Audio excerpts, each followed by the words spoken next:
Hi everybody and welcome back to Lost Genre Reddit Stories. This post is from the subreddit Relationships and it's by user Revolutionary Noise 3. I, 31 female, think my husband, 29 male, and my sister, 28 female, are too close for comfort. 8 months ago, my sister, 28 female, moved back into town. A small backstory. She has not lived here in 10 years as she originally left for college and never came back. We grew apart. We talked maybe once a year and I haven't seen her physically in 4 years. I've, 31 female, been with my husband, 29 male, for 8 years and married for 3. She has met him twice in the entire duration of my relationship with him. He's a quiet and serious man who only opens up in front of me and a few of his select friends. She was struggling to get a job here, so I thought I'd be a good person and ask my husband if he could maybe help her find a job at his company, since they work in the same type of field. Fast forward to current times and they actually work in the same department now. He's been acting more closed off towards me lately, but he claims everything is fine when I ask him what is wrong. We had our traditional family Christmas meal yesterday, and at first he tried to get out of it. This is not something he's ever tried to do, and I was very confused by this. After some convincing, he finally agreed to come along. My sister pulled him aside a few times, and they were in a very deep conversation as if the rest of us didn't exist. When I approached them every time, they both would jump a little, and when I'd ask what they were talking about, they would say a work project that's near deadline. I was feeling a little off about their behavior, but the one thing that got me the most was at one point, he got up to get himself another drink. She was sitting in a chair that was next to the kitchen door, so he had to pass her to go to the kitchen. When she was near her, she put her hand up, reached toward him, and he caressed her palm and lightly grabbed her fingers as he walked past her. She looked up at him with a big smile, and he looked down at her and nodded his head. As soon as he was out of sight, she turned her head towards me and smirked at me. When it was time for dinner, there was a main dining table that seats most of the guests. There was a second table that could seat an additional 4 people. She sat down at the side table, away from everyone else. I got my plate and sat down at the main table, but I saw that he sat down at the side table with her. I told him there was a seat next to me, and he told me he wanted to sit where he was. I decided to join them, and they went from actively talking to each other to just sitting in silence while we ate. I later asked him what that hand touching was about, and he said, "It's just a high five." I said it didn't look like a high five, and he said that's all it was. I've never had any reason to suspect him of cheating, but this has me feeling on edge. I've been battling with myself to investigate further. Another thing is that he doesn't focus that strongly when he and I talk. It's always just short answers and lighthearted. They were having some intense conversations where he was hanging on her every word and giving her in-depth responses. Would this make you feel like something is going on? There were several instances where they were both on their phones texting at the same time as well and glancing at each other sometimes. That could be nothing, but after everything else, it made me feel uneasy.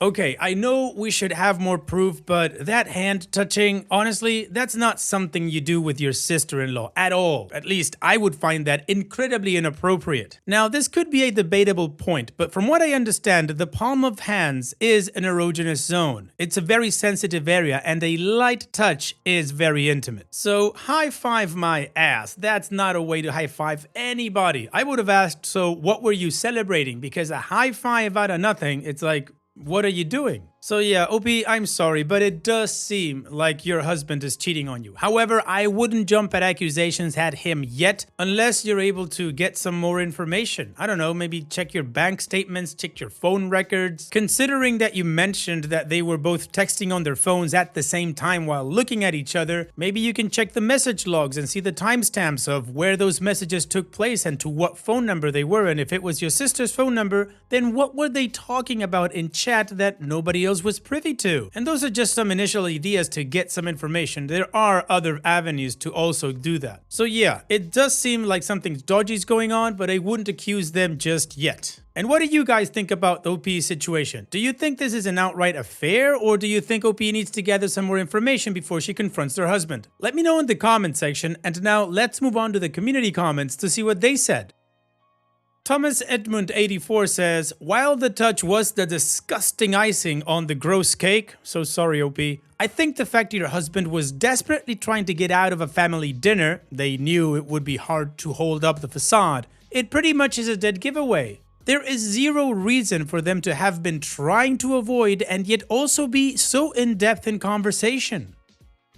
Intune says, OP, I'm so sorry. They're having an affair and she wants more. She wants him to choose her. That's why he didn't want to go. This is why she smirked at you watching him caress her hand like they're in a giddy Jane Austen novel. Go through the phone records and see who he kept texting during dinner. I'd bet my kid's college fund it was her. Hire a PI, consult an attorney. He's going to try to hide as much as possible since you showed distrust earlier. Savage Taco says, you have already gotten some great advice in this thread. All I have to say is be analytical about it. Remove the emotion as best you can. Don't confront him about it. Get evidence, confirm your suspicion, and seek legal counsel. If you have shared accounts prior to dropping the bomb, take your share. Get absolutely everything in order before letting him know that you know. I'm sorry you're in this position. You'll get through it. Just be smart. Good luck, OP. Additional information from OP's comments. I must admit that I've been contemplating going through his phone, and it's something I've never thought of doing before. If only he didn't keep it nearly glued to himself. He never leaves his phone unattended. Still, there are other ways to get some information. I am friends with a few of the people where he works, and I have thought about asking them if they've seen anything or know anything about it, but they may already know and be covering, so I will keep things under wraps at the moment. When I asked about their supposed high five, he looked at me like I was crazy, and then when I asked why they stopped talking when I came around, he laughed at me and just shook his head. He claims they stopped talking about work projects when I'm around because I don't understand their terminology and they don't want to make me feel excluded. That's gaslighting, isn't it? When I mentioned I still feel excluded when they turn silent when I'm around, he didn't have a response. My sister has given me many reasons not to trust her and is always in competition with me. She's a very jealous person. She has to always be number one and the best at everything. My parents usually turn a blind eye to her antics. They know everything she has done in the past, but they sweep it under the rug. My mom even mentioned that she thinks it's sweet that my sister and him get along so well. But my husband has never given me a reason until now. I tried checking bank statements, and so far the only thing I see that is of concern is ATM withdrawals, but there are no out-of-the-ordinary purchases otherwise. They range from $200 to $450, so she likes the good hotels. He did a lot this month, and I can only assume he'll probably use Christmas as an excuse as to why, since both my birthday and our anniversary have already passed. I don't have access to his credit card and not sure how to go about that. He also just recently downloaded Snapchat, which he swore over the last few years he'd never do. When I asked him why he caved in, he said that some people at work like to share funny stuff through Snapchat and they convinced me to get it. They are definitely sneaky because I'm having difficulty finding anything, which is to be expected since they're both in IT or cybersecurity. I'm sure they know how to hide things that many people don't. I have hired a personal investigator. I have also gotten a gym membership where they go to the gym, and I will be stopping by the office today as a surprise. And of course, I am leaving him if he is having an affair. We don't have children, so that makes things easier. Okay, well, the community definitely didn't need any more evidence than that hand touch, and I gotta say, the hand touch is a huge indicator. And based on that, they gave OP a lot of ideas on how to get some information, and OP also gave us more context regarding what's going on and what she's planning to do with what she finds out. So now it's time to move on to the update to see how this story ends. But before that, if you're enjoying this video so far, don't forget to leave a like, a comment always helps of course, and if you want to subscribe, now's the time to press that subscribe button and join us. And now we move on with the update. I apologize for not updating sooner. I've been busy getting things sorted out. After my first post on a Tuesday, I had asked my husband if he'd go on a little weekend getaway with me. We went to a cabin up in the mountains. Neither of us had cell phone service. I planned for that as I wanted to make sure I had his full attention. The first night went fantastic and I almost forgot everything about my concerns with my sister. When we woke up the next morning, we cooked breakfast together, but he was rather quiet. I asked if he'd go on a little walk with me, which he agreed to. When we reached the lake, there were some large rocks that you could sit on. We both sat on the same rock and we sat there in silence for what felt like forever. I finally got the courage to bring up the concerns I had with my sister and him, and his face went white. He admitted to falling in love with my sister. He said that it all started because of how much they have in common. They spend more time together at work than he does with me at home. He said he feels like he can talk to her about anything and it never gets tiring. He said he's never felt more alive than he does when he's with her, and they started having a physical affair this last October. The emotional affair began in June, after working with her for a couple of months since the end of April. He apologized for hurting me, deceiving and betraying me. I asked him what he wanted to do about it, and he said that as much as he know it will hurt me to say, he no longer is in love with me. The most painful thing I've ever heard in my life is when he said that the way he feels for her made him realize that he's never once felt that way for me, even at the time when he loved me the most. He said it's not comparable by any measure, and he doesn't feel right staying married to me. We are splitting up in agreement that the marriage is over, but yes, I am heartbroken. They have both applied to transfer jobs to a different city with the same company, and he offered to let me keep the house. I told him that I didn't want the house because it reminds me of him or us. They are moving to a different office because he said he feels guilty and doesn't want to be near me. They have not transferred yet because they can't for a while due to lack of openings. We have split the finances and he is giving me more money than he is taking. We are getting ready to list the house for sale, and I have been packing and doing odds and ends like painting. He said I could keep the full amount of the house sale. New carpet and flooring comes tomorrow and the movers come this afternoon. I found a small house for myself to start fresh, but I know it will take some time for me not to be so heartbroken. My sister, on the other hand, is not handling it as kindly as he is, and she is gloating. She accidentally sent me a photo of both of them where you can tell she is in heaven because she won him away from me. She changed her profile photo to a picture of her taking a selfie of herself smiling very smug as he is kissing her forehead. I unfollowed her on TikTok because now she's posting videos and photos of them together. Some of them are from months ago and it kicked me in the heart. I asked him if he could please ask her to stop. He said he'd talk to her about it, but nothing has changed. I have removed myself from social media for now, except for Reddit. My mother is favoring my sister's side, saying that she's not posting those things to hurt me, and my sister deserves to be happy. My mom said it's my fault for looking and I need to stop being so petty. My father is waving a white flag and said he'd like to stay out of it. He said it's not right what my sister did, but she's still his daughter. He said he won't accept their relationship and he is here for me for whatever I need, but he won't be in the middle of this. Mom is trash and dad is a coward. I respect his decision on that. I'm sure it's not an easy place to be in. So, I'm currently no contact with my parents and I don't plan on changing that anytime soon. I let them know that I would not be attending family events in the future even if my sister and my ex-husband don't work out. I'm appalled by all of them. I have been seeking counseling through all of this and it is helping so far. I could never live with myself if I stole another woman's man, so I don't understand women like my sister. As far as my sister currently knows, I'm doing great and I'm not showing 1 ounce of sadness to my soon-to-be ex. I only talked to him about the divorce, so she is not getting much information anyway. Also, I'm not acting out in rage because I know my sister and because I know that she'll throw him away soon and he'll be lonely and miserable. I wouldn't even put my money on it lasting past 6 months. That's enough for me. Holding resentment isn't in my nature and I'm not going to start now.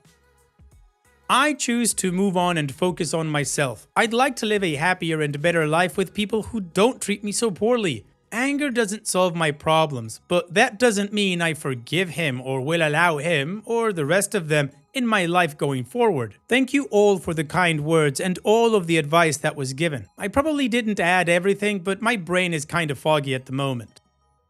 Well, Opie, I gotta say, your sister is trash and your mom is trash adjacent and your dad's a coward, like I said under my breath there. Also, hopefully soon you'll be on a much better path with people that really care about you and love you, and he'll just have to be looking from the outside in. Take care, Opie, and thank you for sharing. And now, let's finish this video with a mood booster post. This post is from the subreddit Malicious Compliance, and it's by user Royal Librarian 4201. Well, if you are quoting company rules, I'll follow them exactly as it is.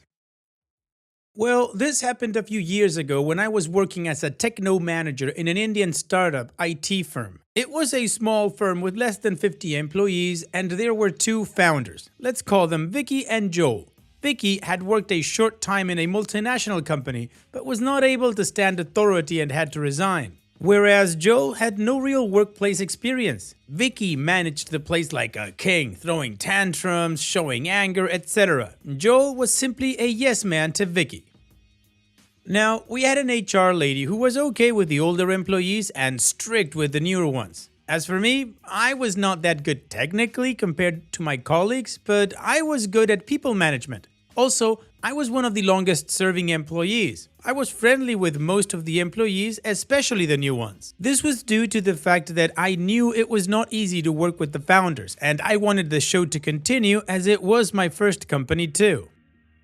So, a new guy named Bob joins, and after 6 months, he is assigned to a project. Because of the time zone difference, he worked until 4 or 5 a.m. and the client was happy with him. Since he was sleeping late, this guy always reported at nearly 11:30 a.m. in the office. Then, out of the blue, the founder called HR and me and asked why Bob was late to the office. He said he had to be in the office by 10 a.m. as all the other guys. By the way, I forgot to mention that Vicky and Joel came into the office once in a while and it was pre-corona times, but since they are founders, let's ignore that.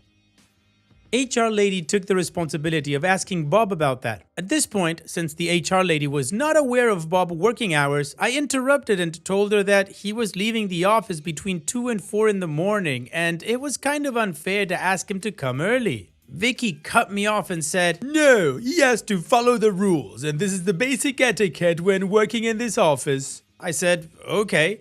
The HR lady called Bob into her office and questioned him about the timings, to which Bob said, "Okay ma'am, I will comply." Now Bob and I have good rapport and he comes directly to me and tells me what happened with the HR lady. I then ask him, "What are you going to do?" To which he says, "I will ask for clarification via email and then will comply." I understood where it was going and gave him the best of luck, trying hard to contain my laughter. After 10 minutes, the HR lady comes to me with her laptop in a panic and shows me the email that Bob has sent. He has CC'd the founders and the client's head he's reporting to and has written something along the lines of this. "Hi client head name, this is to inform you that as a request from my office to comply with the office timings, from tomorrow onwards my work timings will be 10 a.m. Indian Standard Time to 7 p.m. Indian Standard Time. It is 10:30 p.m. to 7:30 a.m. Chicago time. I request you change your meeting times to the times when I am available. And if there are any inconveniences, please contact HR, Vicky, or Joel. Thanks, Bob." I asked HR if this was somewhere mentioned in the office letter and she nodded yes. Then I tell her to take the matter to Vicky. In Vicky's room, the narcissistic guy he is scolds HR for not having anything in the letter regarding this, then asks her to correct it. She goes to Bob and asks for correction, to which Bob firmly says no. HR lady, not cleverly, says that she requests this because Vicky asked her to. And Bob stands firm and asks HR that if Vicky has said it, then ask Vicky to formally reply in the email thread asking to revert to his old timings. Bob also says that he is not going to get back to old timings unless Vicky emails, and they have approximately 4 hours to do so before the client reacts. HR comes to me for help and we go together to Vicky's room and Vicky lashed out at HR, and at this point I interrupted and said it's better to address the issue, as in 4 hours the client will get involved and we have to make a decision before that. Vicky hesitantly sent out the email saying it was a mistake as Bob's special case was not considered during the decision making and Bob could continue his earlier timings. As I walked back to the office, I saw Bob looking at me and laughing really hard, and I had to hold a straight face as the HR lady was also behind me. Needless to say, Bob has his timings intact. Well, Bob simply was doing what Vicky demanded him to do. No matter how hard he tried to F up the bottom line, he had to go back to client satisfaction. Thanks for sharing, OP.